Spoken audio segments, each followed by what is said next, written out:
আমার কোরআনের কথা, কোরআনের আইন, আল্লাহর আইন যদি আমার মতের বিরুদ্ধে যায়, আমি আল্লাহর আইন পালন করতে হবে, কোরআনের আইন পালন করতে হবে। আমার দলের নীতি, আমার দলের সংবিধান, আমার দলের ইশতেহার যদি কোরআন কারীম এবং হাদিসের বিরুদ্ধে যায়, সেকে ছুঁড়ে ফেলে আমার কোরআনের দিকে আসতে হবে, তবেই আমি মুমিন। নামাজ পড়ি আবার কোরআনকেও মানি না, তাহলে আমি কিসের মুমিন? আজকের আলোচনা সেটা। আজকের আলোচনা হচ্ছে সূরা বাকারার 208 নম্বর আয়াত। এই আয়াতটা ইহুদি ধর্মের একজন বড় আলেমের ব্যাপারে এবং তাদের একটা দাবির ব্যাপারে অবতীর্ণ হয়েছে।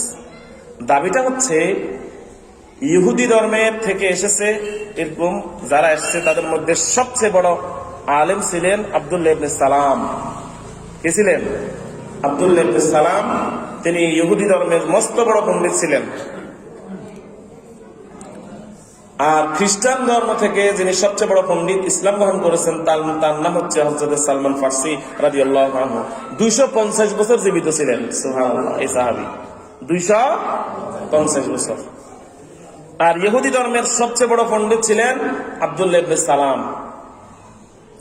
ইহুদি ধর্মের এই লোকটার ব্যাপারে তিনি যখন ইসলাম গ্রহণ করবেন সিদ্ধান্ত নিয়েছেন, তাওরাতের মধ্যে, তিনি তো তাওরাতের মহাপণ্ডিত ছিলেন, ইনজিলের মহাপণ্ডিত ছিলেন, তিনি সবগুলো গবেষণা করে আলামত থেকে তিনি সিদ্ধান্ত উপনীত হয়েছেন যে মুহাম্মদ রাসূলুল্লাহ নিঃসন্দেহে আল্লাহর নবী, আমাকে ঈমান আনা ছাড়া আর কোনো উপায় নেই।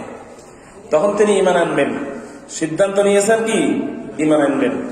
তো এখন ঈমান আনতে হলে রাসূল সাল্লাল্লাহু আলাইহি ওয়াসাল্লামের কাছে যাইয়া বললেন, হুজুর আমি তো ইহুদি ধর্মের, তারা আমাকে সবচেয়ে বড় সম্মানিত ব্যক্তি হিসেবে জানে, তো আজকে আমি এই ঈমান আনার আগে আমি তাদেরকে ইহুদি ধর্মের চরিত্রটা জাতির সামনে আমি উন্মোচন করব। আমার স্বজাতি তারা কোন চরিত্রের লোক, কি চরিত্র তারা লালন করে, সেটাকে সারা বিশ্বের মানুষের কাছে কিয়ামত পর্যন্ত আমি জানিয়ে দিতে চাই। কে বলতেছেন? আব্দুল্লাহ ইবনে সালাম রাদিয়াল্লাহু তাআলা। অনেক বড় আলেম ছিলেন, ইহুদি ধর্মেরও আলেম ছিলেন, পরে মুসলমান ইসলাম গ্রহণ করার পরেও তিনি আলেম ছিলেন। হযরত আব্দুল্লাহ ইবনে সালাম ইহুদি থেকে আসা, মুসলমান হওয়া সবচেয়ে বড় আলেম, তাওরাতের পণ্ডিত ছিলেন, ইনজিলের পণ্ডিত ছিলেন। মুহাম্মদ রাসূলুল্লাহ সাল্লাল্লাহু আলাইহি ওয়াসাল্লামের কাছে এসে বললেন, আমি নিশ্চিত হয়ে গেছি আপনি আল্লাহর নবী, তো আমি জাতির সামনে, আপনার সামনে ইহুদিদের চরিত্র একটু তুলে ধরতে চাই। ইহুদি ধর্মের লোকদের চরিত্র পুরা বিশ্বের কাছে আমি উন্মোচন করতে চাই, আমাকে একটু সুযোগ দেন। মুহাম্মদ রাসূলুল্লাহ বললেন, ঠিক আছে, কিভাবে করবে তুমি? হযরত আব্দুল্লাহ ইবনে সালাম বলেন, আপনি এই মদিনার ইহুদিদেরকে আপনি দাওয়াত দেন, আপনার বাড়িতে দাওয়াত দিয়া, দাওয়াতের পরে, খানা দানার পরে আপনি লাস্টে জিজ্ঞাসা করবেন, তোমাদের মধ্যে তোমাদের নেতা আব্দুল্লাহ ইবনে সালাম কোন চরিত্রের লোক, তার ব্যাপারে তোমাদের মন্তব্য কি? আল্লাহর নবী মুহাম্মদ রাসূলুল্লাহ সাল্লাল্লাহু আলাইহি ওয়াসাল্লাম হযরত আব্দুল্লাহ ইবনে সালামের কথা মতো মদিনার সমস্ত ইহুদিদেরকে দাওয়াত দিলেন। সবাই আসলো মুহাম্মদ সাল্লাল্লাহু আলাইহি ওয়াসাল্লামের ঘরে, খানা পরিবেশন করা হলো। খানার শেষে তিনি সকলের উদ্দেশ্যে একটা বক্তৃতা করলেন।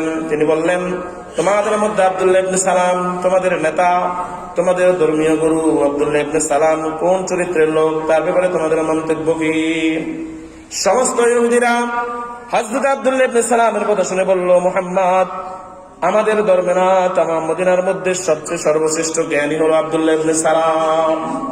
আব্দুল্লাহ ইবনে সালাম অনেক ভালো মানুষ, বিশ্বস্ত মানুষ, ন্যায়পরায়ণ মানুষ, আমাদের ধর্মগুরু, এবং তিনি পণ্ডিত, তিনি জ্ঞানী, তার মতো জ্ঞানী এই মদিনার মধ্যে আপনি দ্বিতীয়টি পাবেন না। হযরত রাসূলুল্লাহ সাল্লাল্লাহু আলাইহি ওয়াসাল্লাম বললেন, ঠিক আছে, তোমরা যাও। হযরত আব্দুল্লাহ ইবনে সালামের কাছে এসে আল্লাহর নবী বললেন, তোমার ব্যাপারে তোমার স্বজাতির এই মন্তব্য। এরপর হযরত আব্দুল্লাহ ইবনে সালাম বলেন, আমি ঘোষণা করলাম, আশহাদু আল্লা ইলাহা ইল্লাল্লাহ ওয়া আশহাদু আন্না মুহাম্মাদান আবদুহু ওয়া রাসূলুহু। মুসলমান হয়ে গেলেন। ও আল্লাহর নবী, আপনি আবার ইহুদিদেরকে দাওয়াত দেন। গতকালকে দাওয়াত দিয়েছেন, তাদের মন্তব্য শুনেছেন, আজকে আমি ইসলাম গ্রহণ করলাম, আজকে আবার তাদেরকে দাওয়াত দেন। দাওয়াতের পরে গতকালের মতো আবারও আমার ব্যাপারে মন্তব্য তালাশ করেন, তারা কি বলে। আল্লাহর নবী মুহাম্মদ রাসূলুল্লাহ সাল্লাল্লাহু আলাইহি ওয়াসাল্লাম হযরত আব্দুল্লাহ ইবনে সালামের কথা মতো আবার ইহুদিদেরকে দাওয়াত দিলেন। গতকালকে যাদেরকে দাওয়াত দিলেন, আবার তাদেরকে দাওয়াত দিলেন। খানা পিনা হওয়ার পরে হযরত মুহাম্মদ রাসূলুল্লাহ সাল্লাল্লাহু আলাইহি ওয়াসাল্লাম ঘোষণা করলেন, গতকালকে তোমরা হযরত আব্দুল্লাহ ইবনে সালামের ব্যাপারে যে মন্তব্য করেছো সেটা ঠিক আছে কিনা?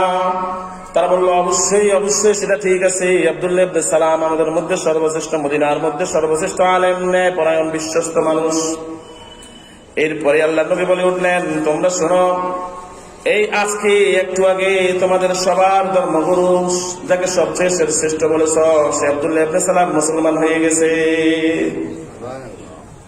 এরপরে আল্লাহ রাব্বুল আলামিনের হাবিব ইহুদীদের চেহারার দিকে তাকালেন, সবগুলো চেহারা কালো হয়ে গেছে। আল্লাহর নবী বললেন, এখন তোমরা আব্দুল্লাহ ইবনে সালামের ব্যাপারে কি মতামত পোষণ করো, একটু বলো। এবার তারা বলে উঠলো, মুহাম্মদ, আব্দুল্লাহ ইবনে সালাম হলো এই মদিনার মধ্যে সবচেয়ে নিকৃষ্টতম মানুষ।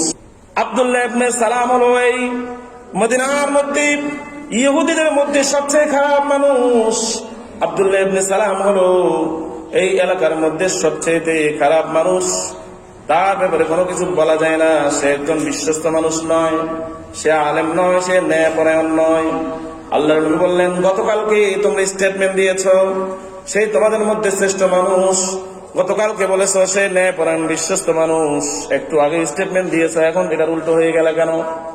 ইহুদিরা বলল, সে তো মুসলমান হয়ে গেছে এই জন্য। হযরত আব্দুল্লাহ ইবনে সালাম সেখানে এসে দাঁড়িয়ে তাদের সামনে ইসলামের ঘোষণা দিলেন। সুতরাং বুঝা গেল, আপনি ইসলাম গ্রহণ করার আগে শ্রেষ্ঠ থাকবেন, ইসলাম গ্রহণ করলে নিকৃষ্ট হয়ে যাবেন। এটা ইহুদীদের চরিত্র। আপনি যত ভালো মানুষ হন, আপনি যত ন্যায়পরায়ণ হন, আপনি পৃথিবীর মধ্যে সর্বশ্রেষ্ঠ উত্তম মানুষ হন, কিন্তু যখন আপনি ইসলামের পক্ষে থাকবেন, আপনি সবচেয়ে খারাপ মানুষ। এটা কার চরিত্র? ইহুদীদের। আমাদের সমাজের মধ্যে মুসলমানদের মধ্যে ইহুদীদের এই চরিত্রটা দেখা যায়। এমনি ভালো মানুষ, খুব ভালো, যখন কোরআন এবং হাদিসের পক্ষে কথা বলে, ইসলামের পক্ষে কথা বলে, আল্লাহ রাসূলের পক্ষে কথা বলে, তখন এই ব্যক্তি সবচেয়ে খারাপ হয়ে যায়। সুবহানাল্লাহর ওয়াজ, নামাজের ফজিলত, ওয়াজ করে হুজুর জাহান্নামের কথা বলে মানুষদেরকে কাঁদিয়ে দেয়, জান্নাতের কথা বলে মানুষদেরকে মানুষের মধ্যে আশা জাগ্রত করে। সেই হুজুর যদি ইসলামের বিরুদ্ধে বা আদিদের ব্যাপারে কথা বলে, ইসলামকে যারা লাঞ্ছিত করেছে, ইসলামের আইনের বিরুদ্ধে যারা বৃদ্ধাঙ্গুল প্রদর্শন করে, হুজুর যদি সে বয়ান করে, তখন হুজুর হয়ে যায় সবচেয়ে খারাপ, হুজুর হয়ে যায় যে কোনো একটা এজেন্ডা বাস্তবায়নকারী। ঠিক না ঠিক? হুজুর বলে যে আপনি যে কোনো একটা এজেন্ডা বাস্তবায়ন করার জন্য মিম্বারে বসছেন। হ্যাঁ, আমরা একটা এজেন্ডা বাস্তবায়ন করে মিম্বারে বসছি। কার এজেন্ডা? কোরআনের এজেন্ডা, আল্লাহর এজেন্ডা। সুতরাং আমরা যখন হক কথা বলবো, তখন আমাদের বিরুদ্ধে যাওয়া স্বাভাবিক, এটা আমাদের অলংকার। কিয়ামতের দিন বলতে পারবো এই কথা বলার কারণে গালি শুনছি। এরকম অনেক আলেম মার খেয়েছে, রক্ত জড়িয়েছে বাংলার ময়দানে। ঠিক না? ঠিক। তাহলে এটা কার চরিত্র ভাই? ইহুদীদের চরিত্র মুসলমানদের মধ্যে চলে এসেছে। আমি আগেই বলেছি, সবার উপরে হচ্ছে কোরআন হাদিস, সবার উপরে আল্লাহর আইন। আল্লাহর আইনের উপরে যদি কেউ হাত দিতে চায়, আমরা তাকে কি করব না? সমর্থন। আমরা তার বিরুদ্ধে আচরণ করব। আমাদের এই দেহে যতক্ষণ পর্যন্ত প্রাণ আছে, এটাই হচ্ছে মুসলিম।